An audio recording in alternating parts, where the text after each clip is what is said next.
I wanted to make a short video on generational trauma and the psychology of silence.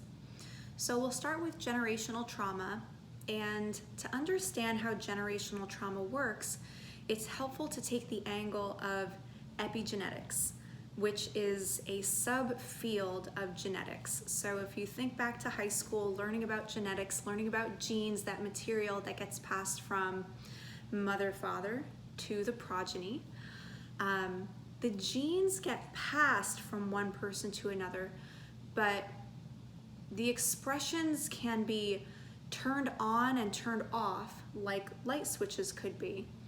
And this flipping of the switches is how we become predisposed to different diseases, for example.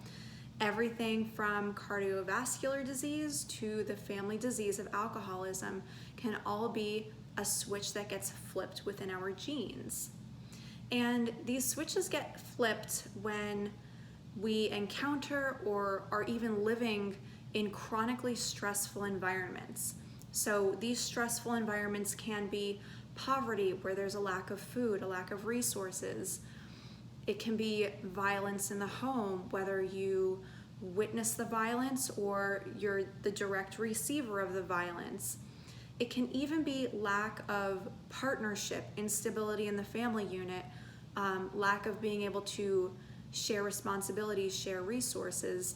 And we see this happen a lot with, for example, dad could be away for a variety of reasons, whether it's military service, incarceration, and also quite commonly mom at work assuming lots of responsibilities and no longer in the home with the child. As we develop, we share what I'll call our energy system with our caregivers, whoever happens to be our primary caregiver. We know that up until age 3, there are parts of our brain, the part that we're going to talk about first is the limbic system, that has not developed yet. So up until age 3, the part of the brain called the limbic system hasn't developed. Limbic system is in charge of the experience of our 5 senses, experience of emotion, and it even governs our central nervous system, that part of our body that puts us into fight or flight or rest and digest. So being that it's not fully developed, we feel all of the stresses and all of the traumas that our caregivers do. Imagine that. Imagine a toddler trying to cope with the stressors that an adult would face. Moreover, with regard to parts of the brain as they develop, it takes us until 8 years old, assuming that we are healthy and have had the nutrients to grow and develop as a child is meant to. It takes us until 8 years old to develop the prefrontal cortex, the part of our brain that is logical and rational.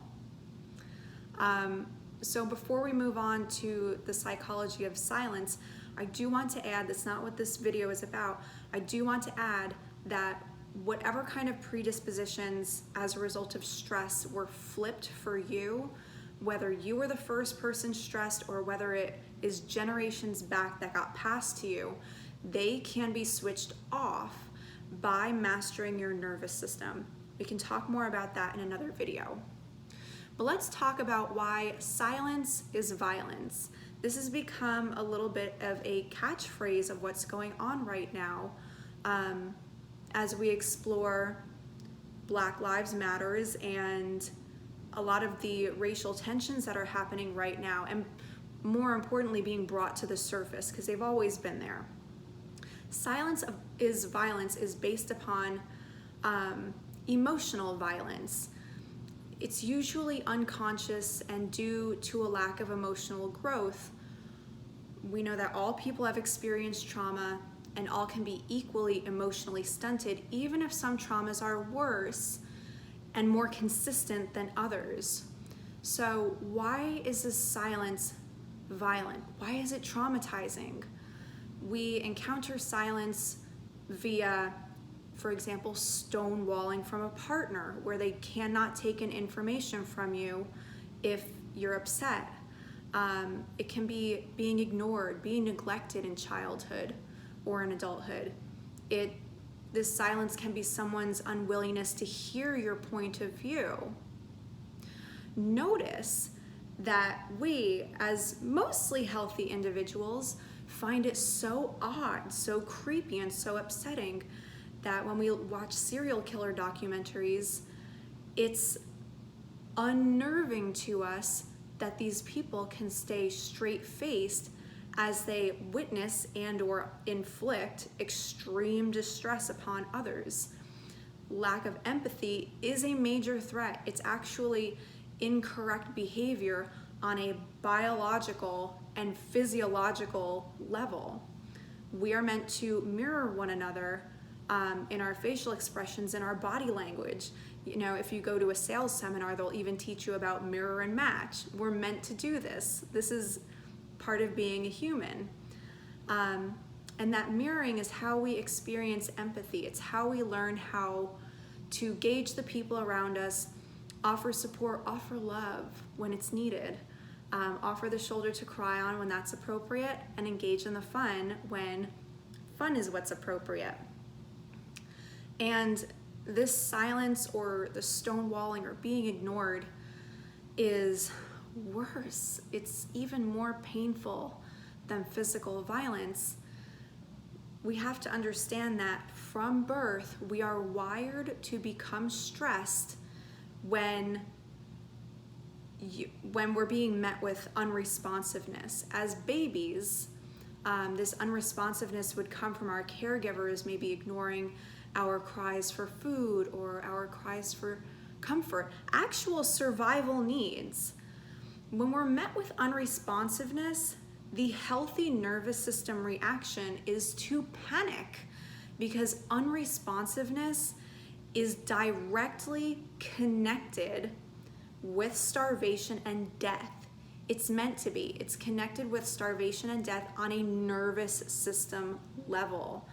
And our nervous system is not something that's in our conscious control. It's something that gets turned on as a result of our internal emotional state. So how do we work with this? On a very basic level, hear people, listen to them, affirm their feelings. This is how we aid and support healing. Rest when you need to. If you're overwhelmed, say that and step back and calm yourself. But in order to aid in the shift and to heal as a collective people, we need to be able to hear these stories and listen and accept that this is their reality and mirror back to them empathy and concern and genuine care. So that's a little bit on generational trauma and the psychology of silence. Have a conversation about it with your family, with your friends. Let's go deeper into this and start to do the healing work. I love you.